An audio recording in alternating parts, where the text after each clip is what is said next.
नमस्कार, मैं हूं दीपाली राणा। आप देख रहे हैं बंधन म्यूचुअल फंड प्रेजेंट फायदेमंद फंड्स को पावर्ड बाय बीएसई। और आज के शो में हम बात करेंगे Mirae Asset large and mid cap fund की। और इसी पर चर्चा करने के लिए हमारे साथ अंकित जैन मौजूद हैं, जो कि सीनियर फंड मैनेजर हैं मिराई एसेट इन्वेस्टमेंट मैनेजर्स। बात करें अगर मिराई एसेट के लार्ज और मिड कैप फंड की, तो काफ़ी पुराना फंड है, 2010 में आया था, तो लंबी जर्नी इसने तय की है। 44,000 करोड़ से ज़्यादा का एयूएम है। और अगर रिटर्न परफॉर्मेंस देखें तो पिछले 3 सालों में 14-15% के रिटर्न्स इसने लेंड किए हैं, और वो पीरियड ऑफ 10 ईयर्स अराउंड 20% तक के रिटर्न्स इस फंड ने डिलीवर किए हैं। अब एग्जिस्टिंग मार्केट्स में large and mid cap fund की कितनी रेलेवेंस है, इस फंड की पर्टिकुलरली अप्रोच कैसी है, और आपके ओवरऑल पोर्टफोलियो में ये क्या फिट बैठता है, अगर हाँ तो किस तरीके से, हर पर्सपेक्टिव से जानने की समझने की कोशिश करेंगे आगे इस शो में। अंकित, नमस्कार, स्वागत है आपका। और इस फंड पर चर्चा करें उससे पहले क्विकली एक व्यू आपका मार्केट्स पर, क्योंकि अगर हम मार्केट्स को देखें तो पिछले 2 सालों से तो निफ्टी की तरफ से कोई खास परफॉर्मेंस आते हुए दिखाई नहीं दी है।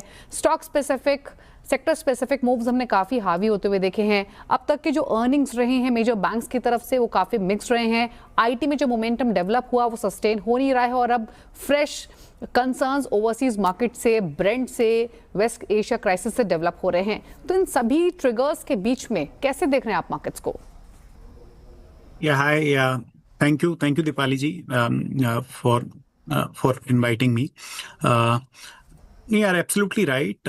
मार्केट का जैसे यदि हम देखें तो सितंबर 2024 मार्केट में एक पीक हुआ था। उसके बाद से ऑलमोस्ट नाउ 22 मंथ्स मार्केट में कोई बहुत खास रिटर्न हुआ नहीं है, and particularly in case of large cap, जबकि मिड एंड स्मॉल कैप थोड़ा सा बेटर किए हैं, ऑल्सो बिकॉज अर्निंग्स ग्रोथ वो सेगमेंट में फिर भी थोड़ा सा बेटर रहा है versus the large cap.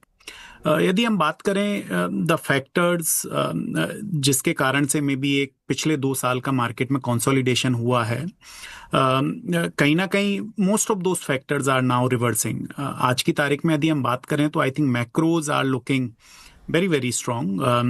Yes, in between some of these volatility, geopolitics, commodity shocks, some of those factors remain monitorable. ये एक मॉनिटर करने वाली बात है। लेकिन यदि हम डोमेस्टिक इकोनॉमी की बात करें तो आई थिंक कहीं ना कहीं all stars are aligning very well. जहाँ तक यदि हम बात करें मॉनेटरी साइड की, better liquidity in the system, जो कि कहीं ना कहीं क्रेडिट ग्रोथ भी इम्प्रूवमेंट हमको देखने को मिला है, तो वो फैक्टर्स की वजह से कहीं ना कहीं economic growth has improve. Second, जो एक डिमांड साइड्स पर जो इश्यूज थे वो भी आई थिंक फिस्कल साइड से, because of tax benefit being given, एक अर्ली ग्रीन शूट्स देखने को मिल रहा है on the demand side also. So कहीं ना कहीं इन सब फैक्टर्स की वजह से आई थिंक यदि आप इंडियन इकोनॉमी का भी यदि आउटलुक की बात करें तो despite of all external factors, I think India will still be one of the fastest growing economy.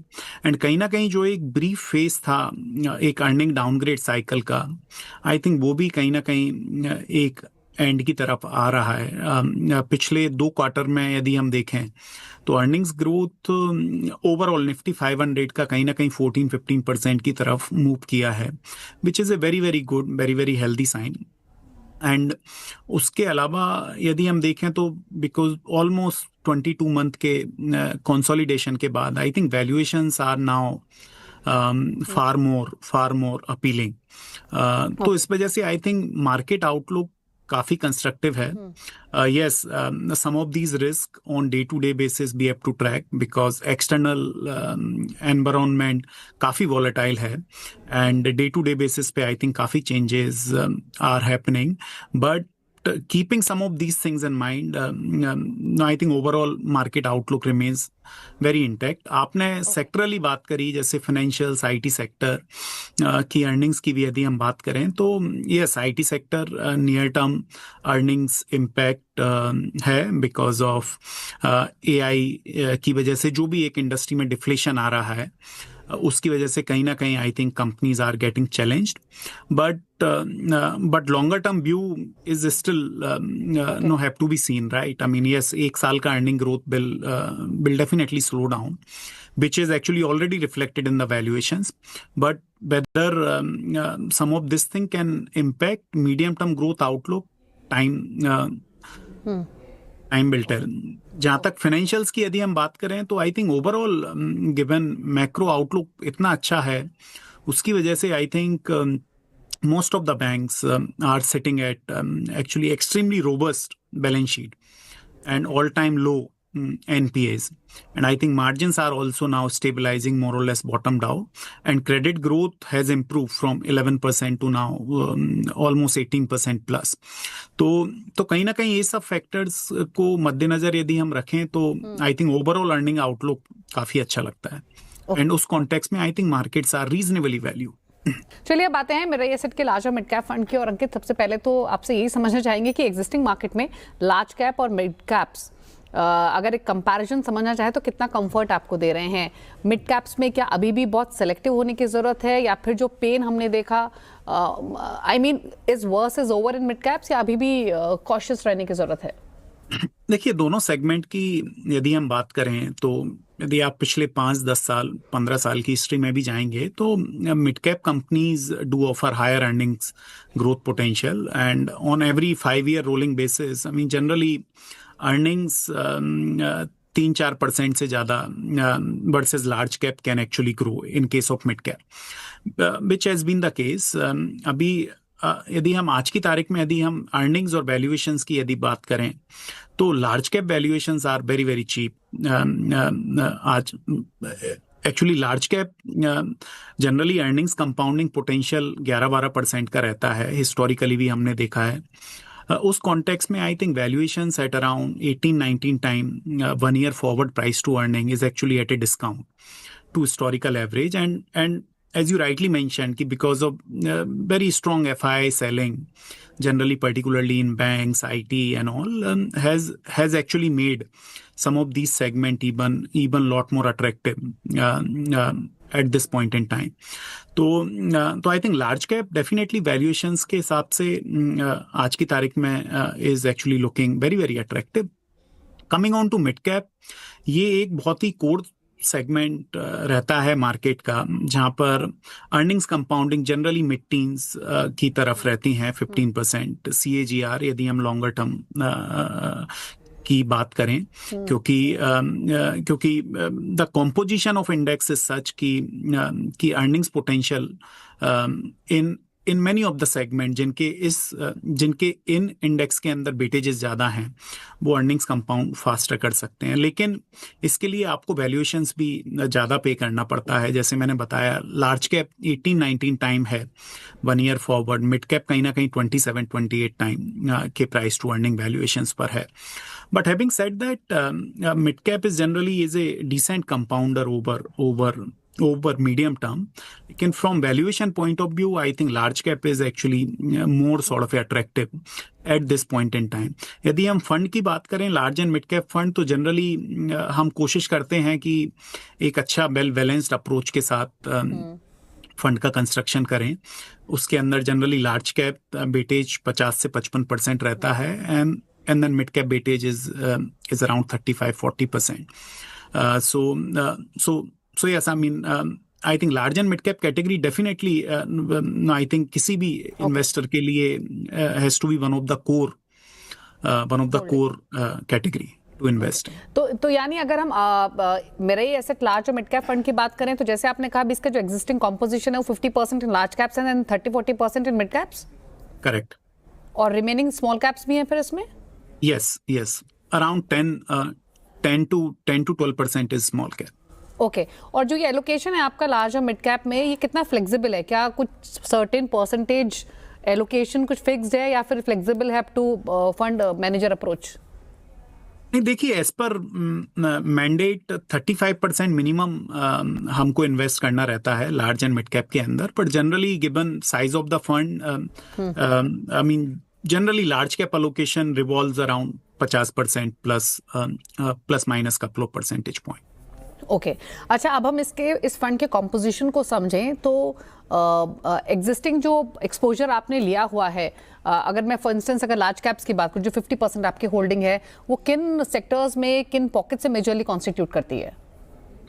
देखिए हमारा सेक्टरल आउटलुक आज की तारीख में यदि हम बात करें तो financials, pharmaceutical, some of these sectors generally हम ओवरवेट हैं, क्योंकि वहाँ पर earnings comfort is there and actually valuations are very very attractive. Within financials, generally private sector banks are actually looking more attractive, and उनका weightages ज़्यादा है fund के अंदर. Plus insurance as a sector also is actually very very interesting, and there also are actually weightages are higher. तो generally यदि आप देखेंगे तो BFSI as a pack which includes banking, NBFCs, insurance put together is actually 20% plus in this fund, and then pharmaceutical, which includes contract manufacturers, CRO, CDMO, that might be another 8 to 9 odd %. Okay, तो ये 9 major जो composition है fund का among इस fund में, तो वो NBFCs, insurance, private banks और आपने कहा फार्मास्यूटिकल्स. अच्छा, तो कुछ ऐसी पॉकेट्स भी हैं जहां आपने रिसेंटली अपने एक्सपोजर को ट्रिम किया है या प्रॉफिट टेकिंग की है? नहीं, देखिए आई थिंक मोर और लेस जनरली ऑटो सेक्टर में थोड़ा सा exposure has gone up in last 1 month, 1 or 2 months, and also after the correction, I think cement and metal, these two sector are also looking interesting. तो कहीं ना कहीं maybe some of the weightages has actually gone up in these sectors.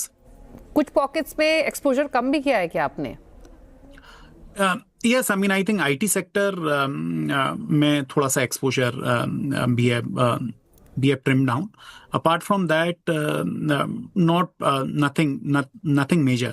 No, actually sector specific. Yes, stock specific. There could be certain changes. Okay, अच्छा, quickly एक सवाल automobiles पर भी, क्योंकि ऑटोमोबाइल्स भी अब जो अम्ब्रेला है वो दिन ब दिन वाइडन ही हो रहा है. तो यहाँ एग्जैक्टली आपका कंफर्ट कहाँ है among passenger vehicles, 2 wheelers, commercial vehicles, क्योंकि काफ़ी अच्छा कर रहे हैं, या फिर यहाँ पर ऑटो एंसिलरीज में, तो एग्जैक्टली कहाँ आपका ज़्यादा कंफर्ट है इस पूरे स्पेस में?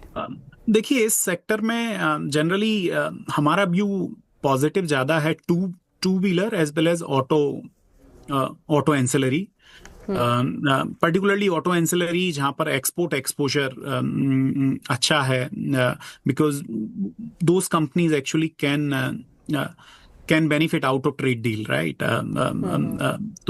तो एक तो auto ancillary with certain exposure into the export. Second, within auto OEM, two-wheeler is actually looking interesting, because generally वहाँ पर जो भी incumbent legacy OEMs हैं, उन्होंने electric vehicle transition के अंदर भी अच्छा काम किया है, and actually they are maintaining or either gaining market share in that sector as the electrification is actually catching up. So aggregate they are not losing market share, so which is a good sign, unlike in passenger vehicle, जहाँ पर I think number of players are actually getting increased, and during electrification अभी passenger vehicle के अंदर भी trend काफी catch up हुआ है. I mean generally penetration in actually passenger vehicle has actually also gone up as high as 7.5%. and generally कहीं ना कहीं passenger vehicle में हमको समझना पड़ेगा कि वो electrification के trend में how does the legacy OEM actually do react, right? तो कहीं ना कहीं पैसेंजर व्हीकल के अंदर number of competition, number of players are going up, उसकी वजह से कहीं ना कहीं आउटलुक इनकम्बेंट के लिए शायद थोड़ा चैलेंजिंग हो सकता है मार्केट शेयर के हिसाब से, जो कि टू व्हीलर के अंदर चैलेंज नहीं है. Okay, fair enough. चलिए, इसी के साथ एक ब्रेक के लिए रुक जाते हैं, एक छोटा सा ब्रेक लेकर वापस लौटेंगे और भी बारीकियां इस फंड से जुड़ी समझने की कोशिश करेंगे. सबसे पहले तो ये जानने की कोशिश करेंगे कि अगर कोई इन्वेस्टमेंट करता है, एक्सपोजर लेता है, तो कितना होराइजन उसको लेकर चलना है, पोर्टफोलियो में कहाँ फिट हो सकता है, फिर ओवरऑल पोर्टफोलियो में कितना परसेंटेज एलोकेशन आइडियली इस कैटेगरी में किया जा सकता है. इस पर भी करेंगे चर्चा. जल्द वापस आते हैं छोटे से ब्रेक के बाद.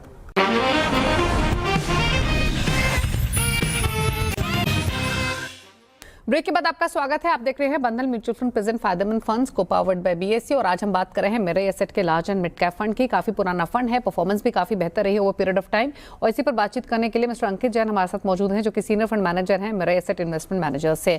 अंकित, ब्रेक के बाद एक बार फिर से आपका स्वागत है। अच्छा, अब आपकी स्टॉक पिकिंग स्ट्रैटेजी और मिड कैप स्ट्रैटेजी पर बातचीत करना चाहेंगे। हालांकि आपने बताया कि इन पॉकेट्स में आपका कंफर्ट है, कहाँ आपने एक्सपोजर बढ़ाया है, तो इन्हीं पॉकेट्स में भी इन्हीं रेस्पेक्टिव सेक्टर्स में आपने मिड कैप स्टॉक्स पिक किए हुए हैं या फिर मिड कैप्स के लिए अलग से कुछ और छोटी छोटी थीम्स हैं? सीमेंट का हालांकि आपने जिक्र किया, कुछ और थीम्स भी हैं क्या मिड कैप स्मॉल कैप्स में इन पर्टिकुलर जहां आपने एक्सपोजर लिया हुआ है इन रेस्पेक्टिव थीम्स के अलावा?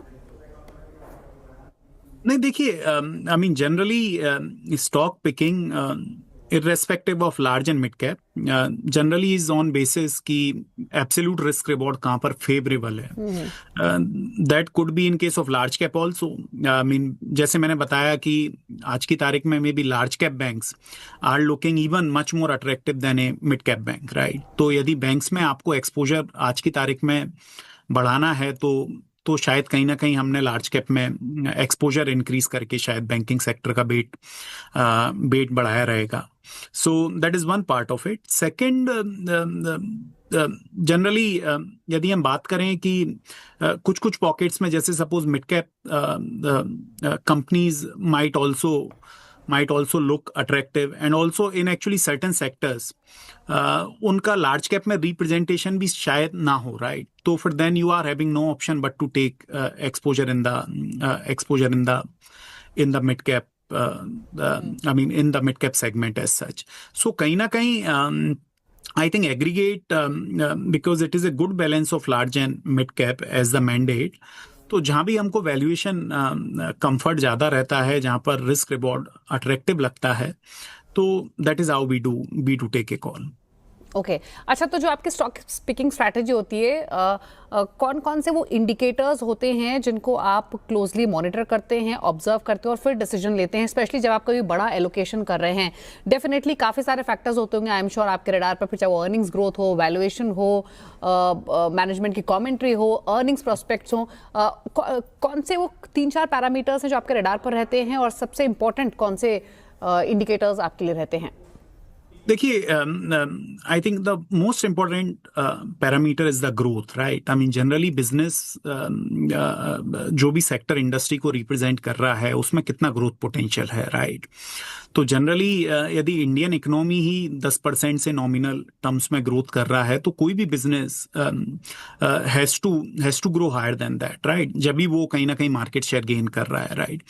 सो जनरली एनी बिजनेस जो कि double digit growth can actually compound over medium term, तो एक वो बड़ा बिजनेस ग्रोथ का फिल्टर है. एंड यहाँ पर हम खाली टॉप लाइन ग्रोथ को नहीं देखते हैं, हमारा व्यू रहता है कि profitability growth and even more importantly how is the cash flow conversion, right? Because that is the most important aspect of it. तो एक तो ये ग्रोथ का फिल्टर रहता है. Second is about return on investment, right? कोई भी business यदि ग्रोथ कर रहा है एट सब ऑप्टिमल आरओआई, तो वो भी कहीं ना कहीं is actually not a good thing.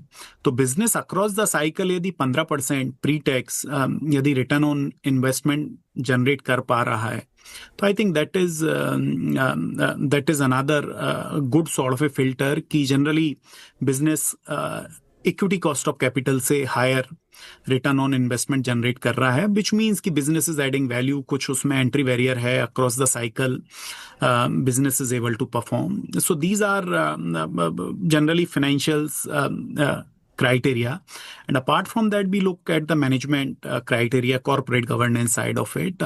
I think उसके भी काफ़ी फिल्टर हैं, क्वालिटेटिव भी फिल्टर हैं, क्वांटिटेटिव फिल्टर हैं.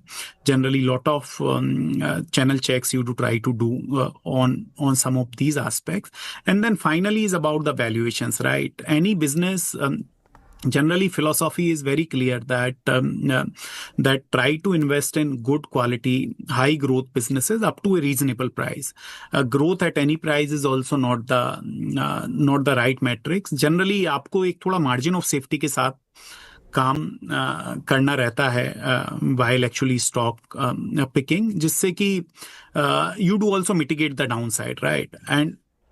अनदर एस्पेक्ट इज कि थोड़ा एक डाइवर्सिफाइड पोर्टफोलियो मेंटेन करते हैं, जिससे कि कुछ यदि मिस्टेक्स भी हों सेक्टर लेवल पे एंड ऑल, तो at least because of diversification you are able to mitigate that.